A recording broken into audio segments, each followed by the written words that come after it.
that he himself is the source of the anxiety, John? putting aside the... I want to follow up on that point because it's a really critical point. But yet, some of those same suburban women are unhappy with Biden's leadership. A lot of them are Republicans who voted for Biden in 2020 because of COVID, because of Trump's chaos, because of all that. It's much harder for a Republican to vote to re-elect a Democratic president. So their DNA is Republican, and Abby is dead right. They don't want the chaos back, but some of them have become transactional, like Trump. He'll close the border, he'll cut my taxes, I'll block all that stuff out. I think the challenge for the president tonight, for both of them really, the country's drifting. People are still dealing with COVID. You might think you're not dealing with COVID. Everybody at this table is dealing with COVID. Those of us with kids understand what it's like to deal with the COVID hangover. Then the cost of living thing came in. The American people don't feel there's a North Star. Where are we going? There's nobody saying it's hard, it's tough, we're going to make some mistakes along the way, but that's where we're going. That's just gone in America right now. If one of them can at least give a spark of that, maybe you change things. And this is actually, I think, the other problem for both men. Neither of them are great visionaries about, painting a picture of what is the country supposed to be. And it's hard for them because they both are not the most articulate men in the world. I don't know how that's going to play out tonight. We'll see tonight.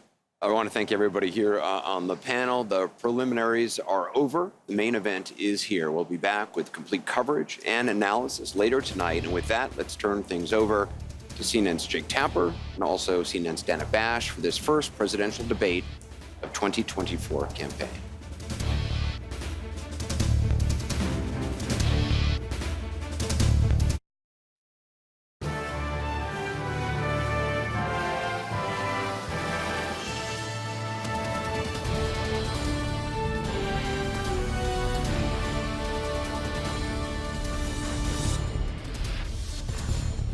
We're live from Georgia, a key battleground state in the race for the White House. In just moments, the current U.S. president will debate the former U.S. president as their party's presumptive nominees, a first in American history.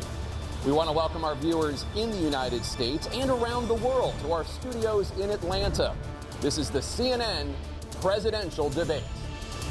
This debate is being produced by CNN and is coming to you live on CNN, CNN International, CNN.com, CNN Max, and CNN Espanol. This is a pivotal moment between President Joe Biden and former President Donald Trump in their rematch for the nation's highest office. Each will make his case to the American people with just over 4 months until Election Day. Good evening, I'm Dana Bash, anchor of CNN's Inside Politics and co-anchor of State of the Union. I'm Jake Tapper, anchor of CNN's The Lead and co-anchor of State of the Union. Dana and I will co-moderate this evening. Our job is to facilitate a debate between the two candidates tonight. Before we introduce them, we want to share the rules of the debate with the audience at home.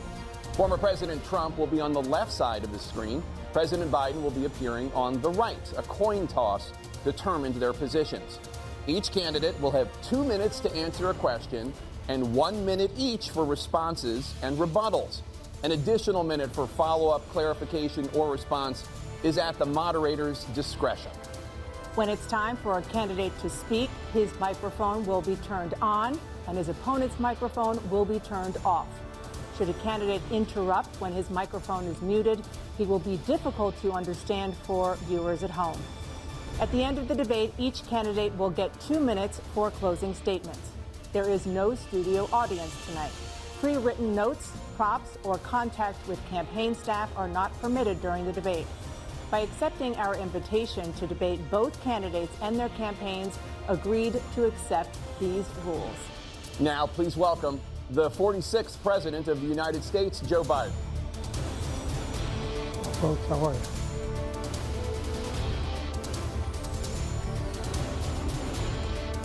Great to be here. Thank you.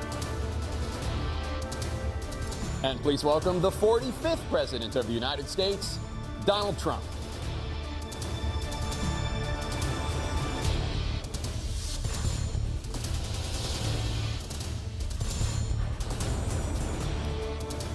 Gentlemen, thanks so much for being here. Let's begin the debate, and let's start with the issue that voters consistently say is their top concern, the economy.